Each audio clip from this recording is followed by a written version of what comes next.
The views and opinions of this broadcast do not reflect the views and opinions of Armed Media, New Productions and its affiliates. Enjoy the show.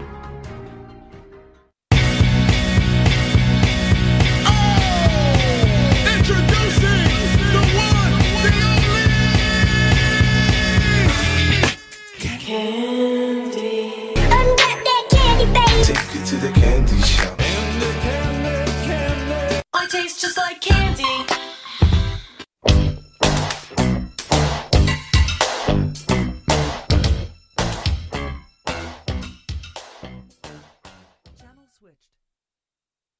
Welcome to Ask for Candy, official podcast for single women over 35. I am Candace Harper, lovecoach.com. I teach and inspire audacious intimacy to powerful, professional, grown women who want real relationships and seductive singlehoods. And I believe that every one of us deserves a love that makes us bioluminescent. That's my new word, people. Bioluminescent. It means that you glow from the inside, right? Like fireflies and all of that. I see Lee has joined me on the Facebook. You are listening to Armed Radio, maybe on your smart device using the TuneIn app, or maybe you're in the garden on armedradioglobal.com. We're also now available on iHeartRadio. So if you have an Alexa, you can ask for candy.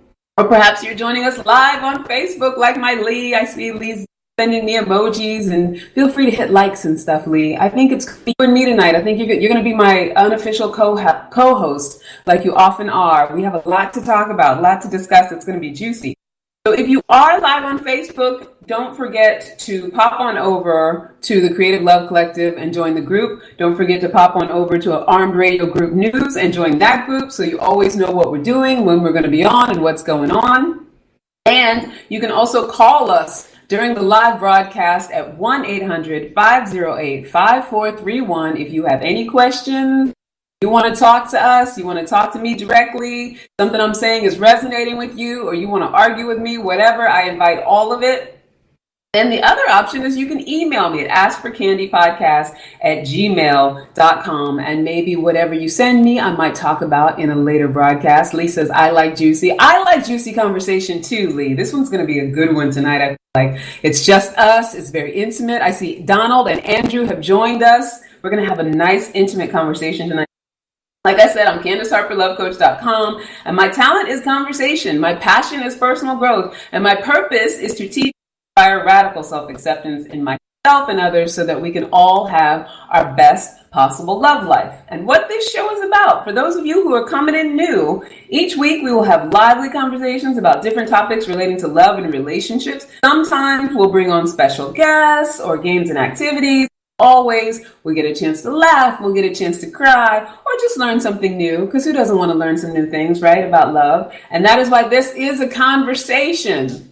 I'm not TV, people. I want you to interact. I want us to talk about it. I want us to have an exchange of ideas. Oh, I see Candace Elaine joined. Hi, Candace. Welcome, welcome. And I see KJ joined. Hi, my people. So you came just in time to find out that we're about to engage in some good conversation, some good, juicy conversation. And so I want you guys to really weigh in on this tonight, like some interesting relationship stuff. So like I said, I'm not here to hand down a bunch of dating and relationship rules or rights and wrongs. I'm not here to shame you, whatever your love situation is, whatever journey you're on, that's your business. The only intention is to create audacious intimacy, seductive singlehoods, healthy relationships, and most importantly, we want everyone to know how to create the love that is tailored for you. So I'm not a tips and tricks coach because I don't believe that there are specific tips and tricks that work for everybody. We all want different things, but I do believe that there are certain beliefs and contexts with which we can use and apply to our own lives to have the best possible love life we can. Tonight, I'm going to continue the brand new series, Falling in Love, the era of new beginnings, right? This is fall. It's time, the leaves are falling off the tree. In a way, that is a dying off. It's a dying off of the past, of the old, of what, was once alive and served us well. And so, this is about like, how do we rejudge and create something new and just have a completely different experience? So Era of new beginnings. And tonight's topic is the difference between a deep emotional connection or a deep emotional attachment. And we're going to define the difference for this conversation. We're going to put it in a context, because for some, they describe an attachment in a way that it's healthy, and for some, a connection in a way that it's healthy. But for the purposes of our conversation, we're going to talk about what I believe the distinction is between the two when we're attached to when I think it's two. And we're going to figure out how to identify which one that we have had or that we currently have if we're in a dating situation or in a relationship now. If you're not in a relationship now, it's just it's not to bring the past back up, but it's just to look at what you've had, just to kind of, take a little bit of stock. It's always good to take a little bit of inventory to see where you were so that we can, wipe it away and do our forgiveness and wipe the slate clean and have a brand new experience. I see Angela just joined. Welcome, Angela. And those of you who are listening, 1-800-508-5431. The goal of this show is to get clear about the difference between being attached and trying to control and manipulate our relationships, or being connected and growing together in a healthy way. And we also want to walk away with a clear understanding of how to just create the healthy connection. So we're going to define it. I'm going to give you signs, like 6 early relationship signs to know whether you're growing an attachment. And I'm going to give you 6 early relationship signs to know whether you're growing a connection. Then we're going to talk about how you can take, even if you've already started something and you feel like it's growing into an attachment, it's never too late to. At the end, we'll talk about, little steps you can take, how you can apply it to your situation and actually turn an attachment into a connection. If you don't already have a connection, or if you're starting something brand new, start it out as a connection. But let's see, Angela says, hi, Candace. And I see Johnny's here. And those of you who are on the live, Tom Lenz just joined. You guys, I know all of you guys. So you have various relationship statuses and things. I feel like you can really contribute to this. As we're going along, and I came up with 6 signs of how you know you're in an attachment and not a connection. But, there's so many more that are possible, right? Because there's endless possibilities for how you can identify whether your relationship's really connected or not. I see, hi, Charlie. Hi, Michael and Roy. So as I'm sort of sharing these 6 signs, I want you guys to be thinking about it. Like, what are some signs you think that say that you're in an attachment where your relationship is about manipulation? And so be thinking about it. I'll be checking in with you. I'm going to jump into the 6 signs right now. Feel free to chime in because I'll stop and talk. So the first one that I was thinking about, that I came up with in, sort of looking over what my clients experience, I've experienced, and sort of research. I always like to do a little, online research to see what people are asking about and what people are about, is settling. For those of you who've ever settled in a relationship, because I believe that settling is really about using the other person to look good for others when we settle in relationships, right? And, that sounds like it's just a superficial thing, but it really actually runs very, very we haven't done the work and we don't really feel necessarily solid and confident about ourselves, we're more willing to kind of settle for someone who doesn't necessarily work for us because we need to please, our tribe or our social circle, our family, social media, whatever. So we want to look valid. We want to look like, we're afraid of the stigma of singlehood. So how you know that you're growing an attachment is if you have settled for someone that you really don't have deep down strong feelings for. And so, you have this facade of normalcy to be, to validate yourself or to be validated to that's an obvious one, I think. But I think if we don't talk about it, if we don't point it out or say that it's something that does exist, I did it myself. I was in a 4-year relationship where I was settling. And here's the thing, I want to be careful with that because it doesn't mean other person is not a valuable person, they're not worthy. This means they're not the right person for you. You're settling when you're with someone who is right for you. What does Lee say? He says, settling can also be about comfort and emotional safety. It's easier and safer to be with than without. Absolutely. I totally agree with that. But it all goes back to like, I'm growing an attachment, like I'm getting attached to building my comfort around you. building my emotional safety around you when you're not even someone that I'm in love with, but I have that attachment. So I'm trying to make that happen and control. All right, so that's the first one. Next one, I think, is putting on a face. So when we feel as though we constantly have to pretend for our partner, that's usually a good sign that we have an attachment, that what we're trying to do is control and manipulate the situation.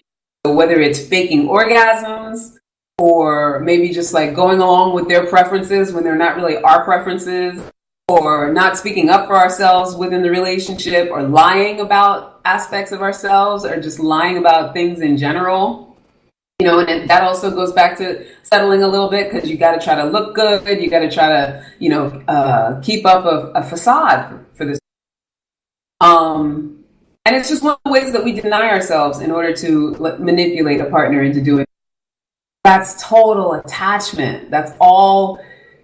I know, like, for most of you that listen to the show on a regular basis, you're probably like, oh, Candace, we know this. But I feel like, for myself, I could talk about some of this stuff until I'm blue in the face. And that doesn't mean that I won't still make those mistakes, because if I'm not involved with talking about it to my community, if I'm not involved with confessing it, not involved with being able to admit my shit, say this is what I did or this is what I'm doing, then I can't heal it and I can't harm it. So I think it's worthy to like really, on the table and talk about them. I see Mustafa just joined us. Welcome, Mustafa. It's good. It's healthy. It's the way that we sort of purge all of these little things that we do that don't cause connectivity. We're going to talk about, like I said earlier, for those of you who just joined, later on, we're going to talk about the 6 things that cause connectivity. I see hi. A nice little group here.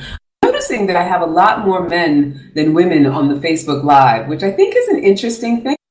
I always assume, and you guys can tell me, I always assume that men aren't necessarily as open to whole personal growth conversation. I don't want to generalize, because I know a lot of men who are in that world and, take classes and things like that. But I tell me if I'm wrong, you guys that are on the live right now. I always assume that men just aren't that, or they have maybe a different way of handling personal growth. So I always assume that, if it's coming from a woman, it might not be. I think you guys are kind of proving me wrong with this, because I usually have way more men tuning in on Facebook Live than I do women. So I don't know. Any of you that are out there, I think you guys can tell me. Anyway, so the third one, so far we have settling and pretending, like putting on a face, like ways that in an early relationship that you're developing an attachment and not a. So here's another one, abuse. I've been there. I don't know if you guys have been there, if you've dealt with someone who was abusive, whether it's from ourselves or from our partner, physically or verbally abusive. Another way to control and manipulate. And, that's what attachment is all about. Like, I'm trying to make this thing happen. I'm going to mold it and form it. And I'm going to make this person into who I want them to be. So if it shows up early in your relationship, you're basically just, whoever is the abuser and whoever is the victim. And sometimes that can switch. It's not always like a Lifetime movie where it's like some big horrible man beating on some small little woman. Sometimes it's a woman who's physically or verbally abusive, and then sometimes the victim or the abuser is switch roles within the same relationship, right? Sometimes we flip. I was in a relationship where that happened. There was a lot of flipping of that, of back and forth, and just I don't know, just mental. It's like a mental battlefield. There's just so much of just beating each other up, and if it shows up early on in the relationship, you're basically just being groomed for codependency. Is when it goes back to putting on a face. It's when we're trying so hard to do and be and act in ways that make the other person okay. Like, whether it's that we want to try to get them to be in a good mood, or get them to not use drugs and alcohol, or Lee says abuse is a challenge. Really could be its own conversation. I agree with that, because abuse, and we've talked about it on different shows where the whole show was dedicated, but it's worth it to even do more, Lee says it's often cyclical and is harmful and potentially dangerous. Absolutely.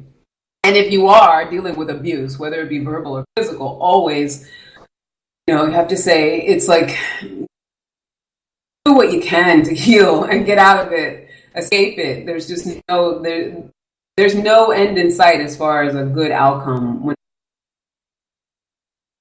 doesn't mean, anything's possible. It doesn't mean two people can't heal and maybe one day come back together and things. But if you're in an early relationship, like I'm talking about here, like this is an early sign you're dealing with abuse and getting attached to making that other person be, they're trying to mold you or make you be or do something. It's going in a direction that's only going to end in breakdown or years and years of misery. So you want to know that for sure, if you're already having abusive feelings or abusive situations, that you're of attachment. Also, the danger of attachment, which I think I should clarify for these last couple, is that attachment suggests, first of all, it all comes from our fears, right? We get attached to the way something needs to be based on thinking that that's the only way it can be in order for us to. Number one, that means that we're not generating being okay for ourselves. Like we think something that has to happen externally, it's with our romantic partner or with a job or something like that, that if that thing were a certain way, then we could be okay. Right there, right off the bat, we're relieving ourselves of the responsibility of being okay, right? And the other thing about attachment is that when we decide that there's only one way, no room for any other possibility. So there's no room for any kind of, healing or positivity in the space other than what we know to do. And as an individual person, and I even say as a coach, studies relationships on a daily basis and is so immersed in this work, I learn every day because there's no way in the infinite wisdom for us to know all of it as far as how we foster our relationship, how we interact with each other. But here's the thing, I learn every day through other people. And, whether it's working with my clients or, my own love life, my own dating life, or my friends, it's social circles, it's networking, it's, events and workshops. It's like when we're attached to how something needs to look, we're also cutting off the possibilities of what other people can bring to us. And that's why attachment is so bad for relationships. Because relationships are partnership. And in order to partner with somebody, you can't be so attached. It can't be your way or the highway. I feel like I sounded very shaming right there. Like, it can't be your way or the highway. It's my way or the highway. It can't be anybody's way or the highway. If you want, what you want is a healthy partnership. That's an attached relationship. So here's another one. Another sign. And you guys, the new people, Peggy, I see you just joined. The new people who come in, feel free to throw out anything that you think sounds like attachment, an attachment relationship, or early signs of attachment, which is control, manipulation, limiting, all of that stuff. So another one that I think a lot of us get into is, and early on, is the relationship by force.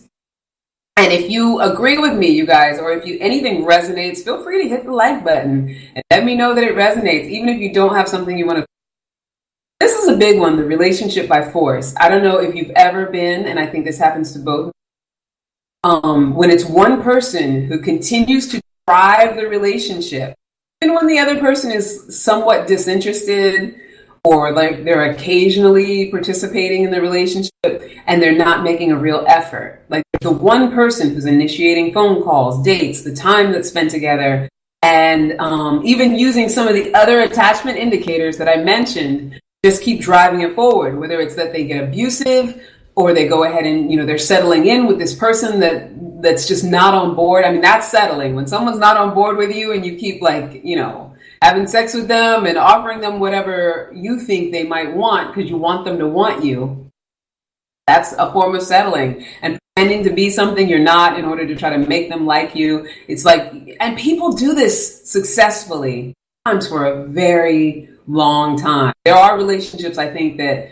and even marriages that last for years, where one person is dragging that other person along. I feel like I see it more often with women. I feel like lock a man down and then drag him to every family function. They got to drag him into the relationship. They force him into everything. I feel like that happens more often with women, but I could be wrong. You know, I feel like, I don't know, that men, I think men can be a little more simple, have the patience for a woman who's not involving herself in their lives. So I see Miles just joined. Miles. So we only have a couple more for attachment behaviors. Sure, for new people who came in, I'm 6 attachment behaviors for early signs in a relationship. You know whether you're going down the connection or the road of attachment. Those of you who are listening out in Armed Radio in the garden, call in 1-800-508-5431. Lee, what are you saying? You say, Lee's on the Facebook Live for the Armed Radio people. A friend shared with me she was seeing a man. He was nice, but she didn't want to. I asked her why she keeps dating him. She said he is a really convincing person. Oh, that's interesting, Lee. I mean, I think that's exactly, what I'm talking about. So it's like the one person is kind of like allowing that person to feed into their ego, allowing that person dinners, allowing that person to give them sex, but not feeling any real connection with them. So that's the person that's getting dragged along in the relationship, right? And, ultimately, I'm not saying that can't transform, because if that person who's getting dragged along decides, you know what, I really do love this person and I really am on board for what they're offering, then they have a different experience. I think for the person who's doing the dragging, it's like, how long are you going to settle for that? How long are you going to settle for that? Be attached to trying to make that person like you in the way that you clearly not healthy in the long run. It can be very, and we want to experience a really love life, and everybody deserves that, right? So, that's definitely the relationship by force. He says it was. She continued the relationship even when she stated, yeah. And people will do that. I mean, I've been on that end of it too. I've been on both ends of it, where it's like you'll just go along with it, and maybe part of you is like, maybe I could like this person, but I'm not stepping up to the plate and just actually letting them know. I'm not giving them the opportunity to go and be with someone that actually is enthusiastic and involved. Like it can be it's a very selfish thing. Sometimes do. I think we all can be guilty of it. That's not any sort of wrong-making thing. All a difference. Yeah, it sounds like she's just kind of like taking advantage of the perks. A lot of perks when you're the draggee, male or female, because you get a lot of the things that you said. That's an attachment relationship. So here's another one, which I kind of touched on before, because they all tie in together, codependency. So when one partner goes out of their way to please the other partner or their needs, it's similar to the relationship by force. A lot of times with codependency, the person they don't necessarily have to drag the other person, but they have to do a lot of shuffling and dancing, like make sure the other person's in a good mood, make sure keep the peace, and like I was saying earlier, possibly keep them from using drugs and alcohol, like whatever it is, like whatever it is you're trying to affect in the other person. You get very codependent when your well-being and your happiness and your peace is contingent on what you give that other person, give them well-being. They're not generating it for themselves. You certainly can't generate it for them. You might be able to get out of them, like smiles and okay, and get that out of them. Ultimately, it's not authentic.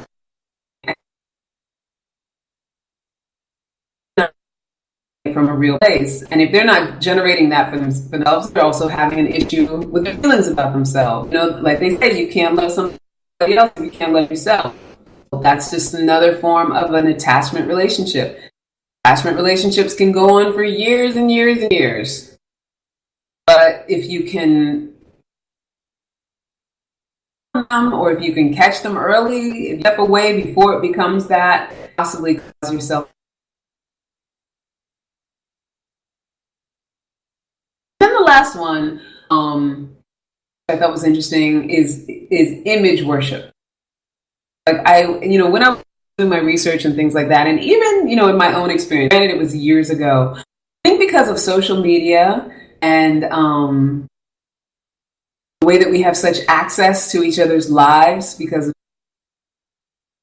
that, I think what can happen is that a person can take minimal details and images and they've seen and piece together a fantasy. And I think it's easy to, especially when you're a little bit younger, to develop a person, the fantasy that you've created. So you can begin to like someone, you can begin to really feel like, see yourself in a relationship with that person. And granted, there's that fine line between like just completely delusional and actually just having sort of a false intimacy. But I think that when we try to fill in too many of the blanks based on what we see on social media, which lets best of what's going on in life, we try to fill in the blanks. What we do is we get ourselves attached to something that doesn't exist, attached to something that we made up. So that's another thing just to be aware of when we're doing it. It's a human thing. We can't help it. Social media sets us up to be that way. It's like all the relationships that we have on social media, people, and you want to fill in the blanks, whatever's not there, but all you really have is the images and whatever. So, it's easy to developing feelings about whatever the fantasy is, what the perception is. Perception is shaky even when you know someone and see them face to face every day. You can't 100% say that you know the truth about everything that they think, everything that they know, even live with someone every day, basing your views of them on perception. So you want to be willing to be aware that with social media, it's even a higher level of making up. What do you say, Lee? You say it's like the meme that says, "I hope your life is as good as it looks on Facebook." We create ideals of relationships. And I totally agree with that. And it's so easy. Here's the thing. I'm a big proponent of actually meeting people, dating people online. I don't think there's anything wrong with that. I don't think it's age. But I agree. We have to be very much in our awareness that we're not getting attached to a story that we've made up, something that we've made up about the other person. Looks good without really, taking our paces as well as we can. So that's 6. The early signs that you are growing an attachment. You guys think of any more? If you can think of any signs that you think are different than those. Hi, Jamie just joined. If you guys think of any signs that are different than the ones that we already mentioned, feel free to, jump in the comments and say which, you come. But I want to talk about the 6 early signs that you're growing a connection as opposed to an attachment. Because that's what we want to be growing. That's what we really want to be fostering with other connections, not attachments, right? So I definitely want you guys putting on your thinking caps, who are of my generation, millennials. Anyway, I want you to put on your thinking caps and think about ways to generate connection with people. Think about ways that when we're dating early on, we can start growing our connection. So one of the ways to know an indicator of whether you're growing a connection over an attachment is when it's easy. It's easy. Like, here's the thing. We have been sold a bill of goods. And I say this all the time. And it's through the songs we listen to, movies that we see. Like, we think that love is supposed to be the struggle, that relationships are hard, that dating is hard. And, that is a very widely held belief that love is difficult, love bites, love sucks, love whatever. All that is bullshit, because any of that, if it sucks or it bites or you hate it or it's struggle or if it's hard, it's not love, right? We're talking about love. We're talking about building connections. So it's actually, when you allow it to be, surrender to it, you're not trying to be attached, you're not trying to create an attachment, you're trying to create a connection, actually quite easy.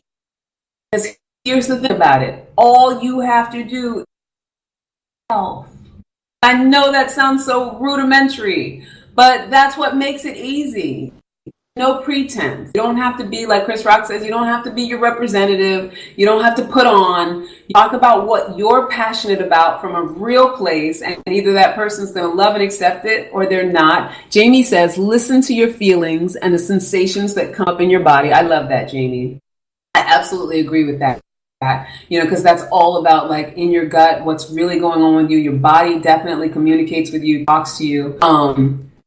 But yeah, when you're dating someone, or when you're in your dating life, when you're not attached to everyone that you date having to be the one, connect with people. And that doesn't necessarily mean that you're going to marry that person. It's not about causing a connection so you can, hurry up and get married. You're causing a connection just because we're human beings, and that's what we do. So you might have just a few moments together. You might have one date and then it end up not working out. But we always think that if we date someone and we don't like them, then it's got to go sour. Or we have to treat them in a way to make sure they know we don't like them. Or it has to have a lot of negative feelings, a lot of negative licks on it. And that's the thing. Like, that's what makes it feel like it's a struggle. Because just because someone is not for you doesn't mean that they are not valid to know, or that the time that you've spent with them, not time well spent. You allow it to be. It doesn't have to be hard. It doesn't have to be difficult. That's why we let go of the attachment. Jamie says, sorry, subway interference. Oh, that's okay. Here's the thing. I think I'm having a connection. It's all right. It happens all the time. But here's the thing. You just reminded me, Jamie, and for everybody out there, I'm moving. So this is actually the last Ask for Candy in front of the brick wall, or at least this particular brick wall. I'm moving this week. I'm only moving 2 blocks away. So while, and I will be in a different room. Probably will be back at the V Club at some point. About that for sure. But we formed that partnership, so that's going to be happening. And I'm going to be in different locales. Very interesting. But yes, this is the last Ask for Candy in front of the brick wall. Back to what we were talking about. So that's the first one. Signs that you're growing a connection. It's easy. It's easy. Either you become friends, you become lovers, or you walk away from each other. But it's like, if what you've grown is a connection, there's none of that difficulty of like, oh, I don't like this person. It's yay, V Club. I know, right? Lee, wasn't it really nice? Those of you who are new, last week we were at the V Club, which is where Jamie works. It's a full feminine place, and there's lots of ladies there, and there's lots of great classes. They do classes on sex and relationships. I'm going to be teaching a class coming up soon in October about that when we get to the and we'll probably do it as a live also. Those of you who are, global. All right, so another sign that you are growing a connection and not an attachment is when you have an unshakable sense of yourself. And this also ties into what Jamie was saying about, being able to listen to your body, listen to your intuition. So, when being with the other person, if it doesn't have you in a place of questioning yourself or your judgment, and it actually supports who you are, that's how you know you're building a connection. The conversation you have with them kind of makes you feel hear you, that they're on board, they get where you're coming from, all of that stuff. And I don't think you need for them to indicate to you that they hear you for you to have an unshakable self. But when you go into a conversation with an unshakable sense of self, I have to say, I rarely rarely, if ever anymore, run into anybody where I've had a full conversation with them and I felt unheard. It does happen, but I know that when it does happen, I'm not really myself. I'm on some surface. I mean, every conversation can't be like what's in the depths of your heart, and every conversation doesn't need to be. But when it comes to dating and to know people, whether you feel like you like a person or not, talk about your passions, talk about what's important, and maintain your unshakable sense of yourself. You know your passions, you know your purpose. It's really easy to be unshakable who you are. That's okay. Lee says the body talks. Absolutely. Let's see. Wrong. Yes. So then the third one I have is sharing is caring. So you're building you're growing a connection early on with dating and relationships is that you're able to share what's really going on. Touched on it a little bit about our passions and things like that, our purpose and what's important to us. Also, like our negative emotions. I think especially with early dating, if we do feel any negative emotions, a lot of times, what we do is either stop speaking or cover it up with anger, or give the person an attitude, or maybe start a fight or whatever. If what you really want to do is grow a connection, it's in our best interest to just take responsibility for how we feel and whatever transpired really made me angry, that really triggered me. That's what's going on with me right now. And it sounded like what you meant was blah, blah, blah. Is that really what you meant? Because that's what I heard. Like that is the opening to a conversation that can clear up any kind of conflict that would turn into a long-standing resentment. And there's like I talked about ease, but ease doesn't mean perfect. It doesn't mean that you never disagree or that person's never going to say anything that bother you. But always say this, a long, healthy relationship is just a series of workable moments. People don't have long, healthy relationships because they say, okay, I'm going to lock you down. We're going to have a happily ever after. Happily ever after is bullshit.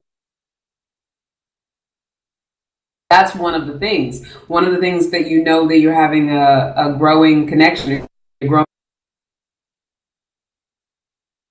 not attached to happily ever after. Happily ever after is such a bill of goods have been sold in our culture. Like it leads us to believe that there's some finality to locking someone down in a relationship.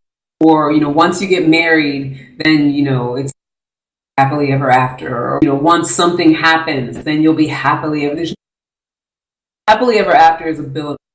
And I know that when we cognitively talk about it, adults, we can say, oh, yeah, I know. But when you've been your entire life, if you think about all the movies we watch and what's in our culture and what we're told about what we're supposed to do and what is success and all of that stuff, we live in a happily ever after kind of culture that teaches us that if we get something, that's going to be the grail, the holy grail that's going to sustain our happiness ever after.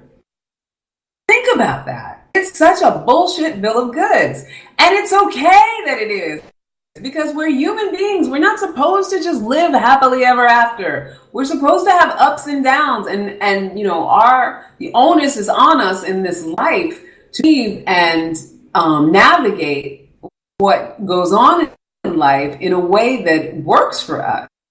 And, maybe that is some level of happily ever after. If you can find a way to get back to generating your love.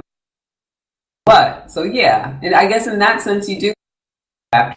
But, this idea that something external of you is going to change or that you're going to meet this charming person and the rest of your life happy, like that, just that whole concept, I think, has been a little bit of why the divorce rate is so high and why we think that they are hard, because we've been told that it's a thing, like once okay.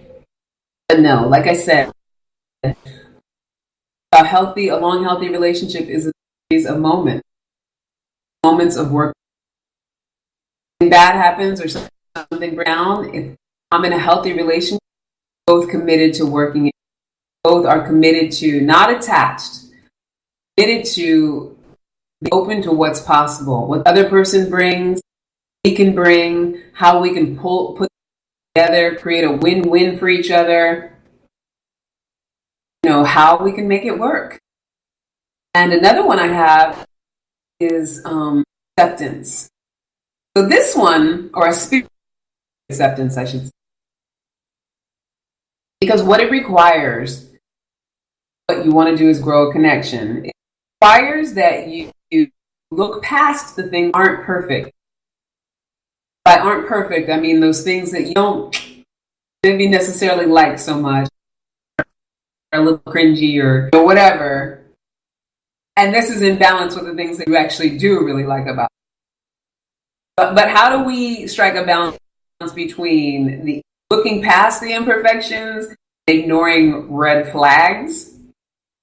I think is a valid question. If you guys have any input about that, like how do you strike the balance between past imperfections and because looking past imperfections is how we grow a connection. So if somebody tells corny jokes and think they're hilarious and you don't think they're so hilarious, but they're a really compassionate, kind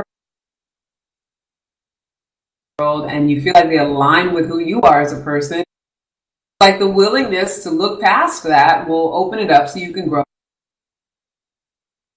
Start to think they're fine. Never think that they're fine. But a lot of times what we do is we hone in on the imperfection and we won't let it go. And we decide that that's going to be, we choose that to be the deciding factor, whether a relationship, all of that stuff is the stuff. So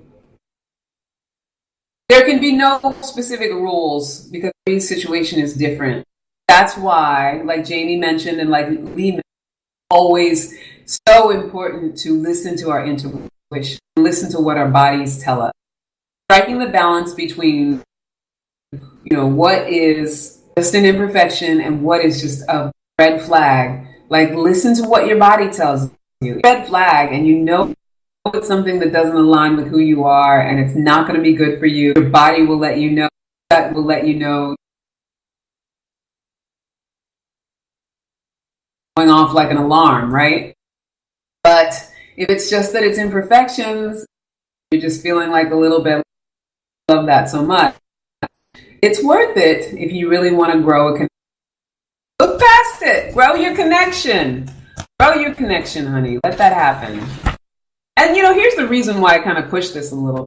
Because whether we are coupled off or not, like apparently, statistically, we're at the highest point of single people probably that there's ever been.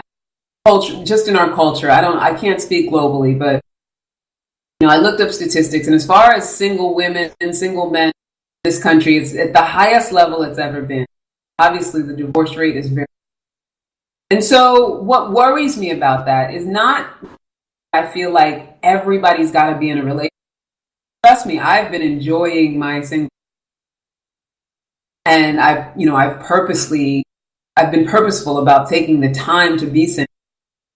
Have that time, but the thing about it is, we as human beings, we need community. We thrive through community and socializing and having each other.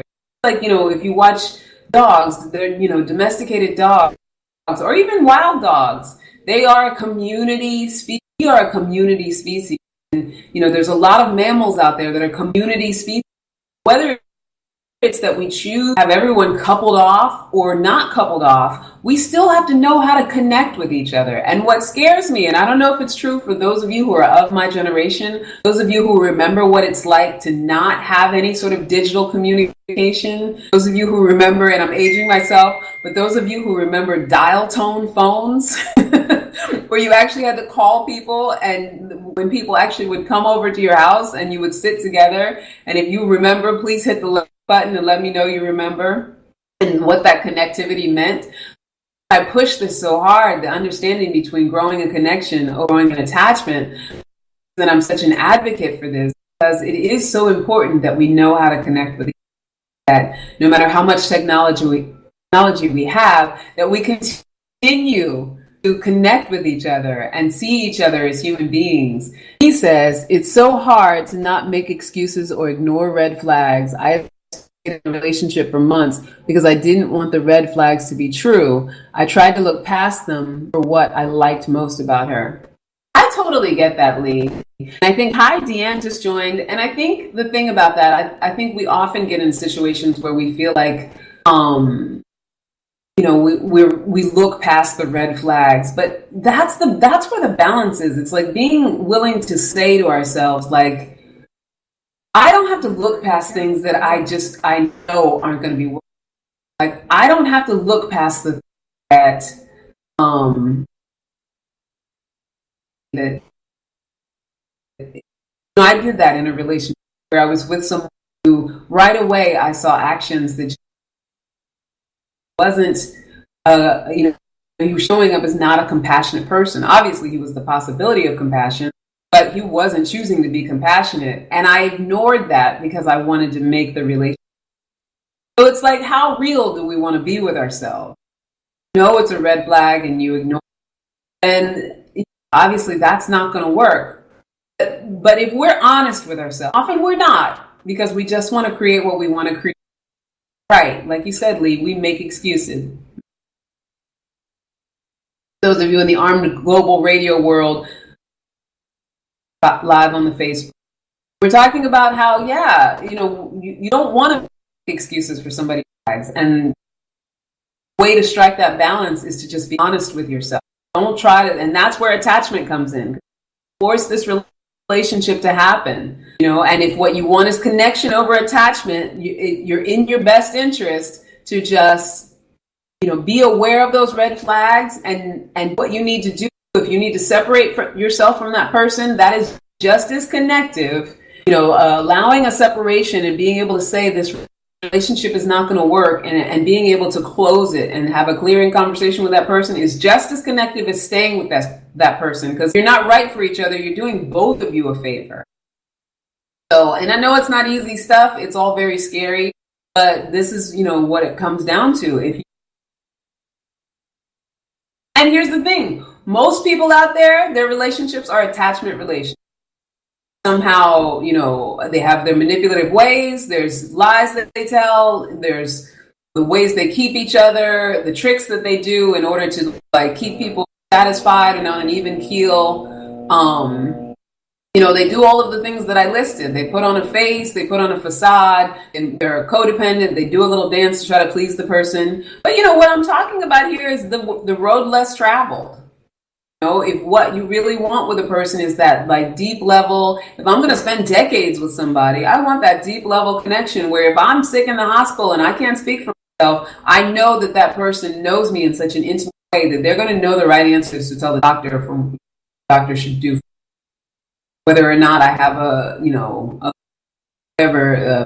not resuscitate, whatever legal paper. I want to be with someone where our connection is such that they're going to know what I would want if I were in that position. Or that we understand each other in a way that we are committed to being worked. It feels like things count, even when we disagree with each other. Road less travel, and not many people have it. But that's why I teach it and preach it. I feel like we all deserve it. Another way that we undersell ourselves is humans. We deserve to have intimate connection. Willing to get out of our comfort zone, hard things that foster that. I feel like I'm preaching now. I don't want to be up on a soapbox telling y'all what you should do, but I do want to impart this because I feel like, if you have the knowledge, you can. If you don't want to use it, that's your business. I know I'm about using it. And the person I'm getting to know now, I'm about using it. About being compassionate and filling myself up first so I can open up onto that person. That is the very last of the 6 behaviors that grow a connection that I developed. Basic compassion. In the early phases, it's really important to make the distinction between sexual attraction and compassion, for one, because when you're early on dating somebody, that sexual attraction thing can make a person seem like they're nice, or they're very affectionate, whatever, however you interact with the person you're sexually attracted to in the beginning. But compassion is what really builds in. Passion is when there's kindness, when sex is not on the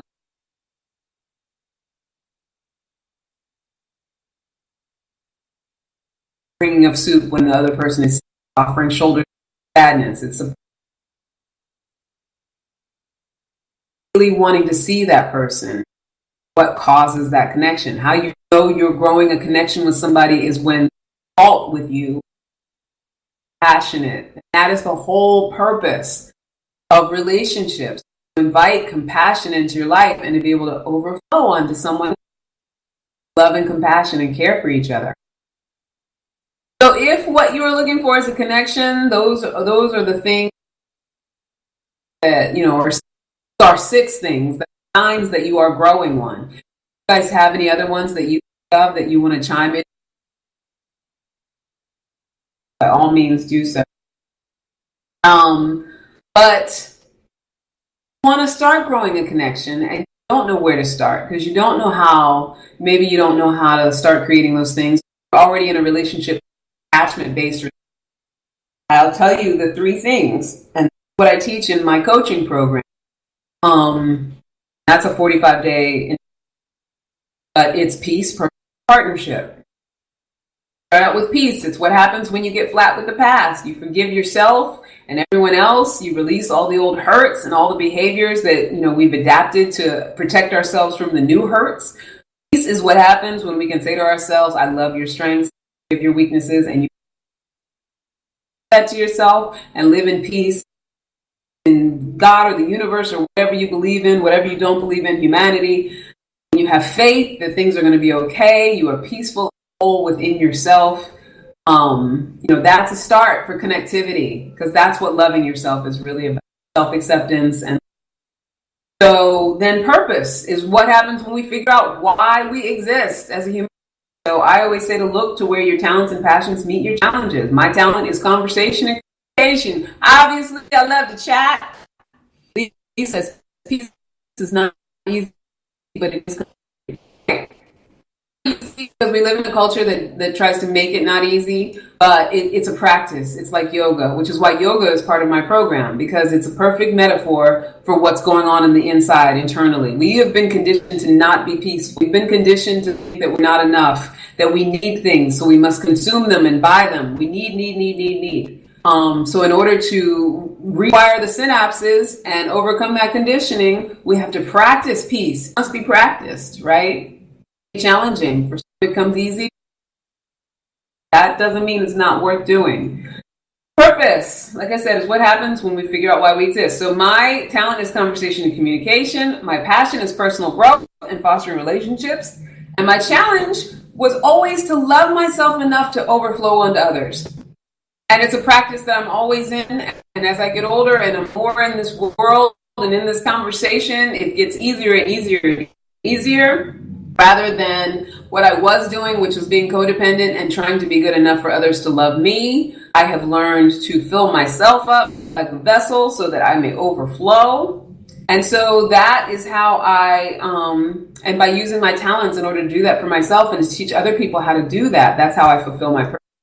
What you want to do is get really connected to what your purpose is. Your purpose might not be the same in terms of, where your talents and your passions. What are you passionate about? What has been a big challenge in your life? That's just a good little roadmap for discussion. But then the third thing is partnership, which is what happens when we integrate into our human existence. Like I said, we are meant to be social beings. We are meant to be a part of a whole. Whether you want to get married or not, and this is also for any millennials that are out there, because I feel like this new wave of very digital-oriented people, they think that relationships should be put on the back burner and let me just hold off or whatever. Relationships are going to be important your entire life. Your romantic relationship is just a mirror of your relationship with yourself, but all of your familial relationships, work relationships, all of those are very important. So you want to be very present to how to be connective. Go into a digital age that has us not even, coming in contact with each other at all. But, when we let go of this idea of it's all about my survival, become part of our communities, start practicing win-win and look at others with our close community, that's when we know we're living. That's when we get to the best of being human, like how we collaborate and interact with each other. And that's why I do my 45-day coaching, foster peace, purpose, and partnership. So all of those things that I mentioned that are behaviors that will foster connectivity, those things come natural. You go through a process of peace, purpose, part of life. You'll be going through it your whole life. Or you could not go through it and just get what you've always gotten. Now we only got 30 seconds left. And I want to tell the Armed Radio Global people, I'm moving. I already said that. I have an event on Thursday. For those of you who are in town, it's called Shop Your Girlfriend's Closet. So message me about that. And then October, I'm teaching 2 purpose and partnership workshops, one at the V Club and one at another space.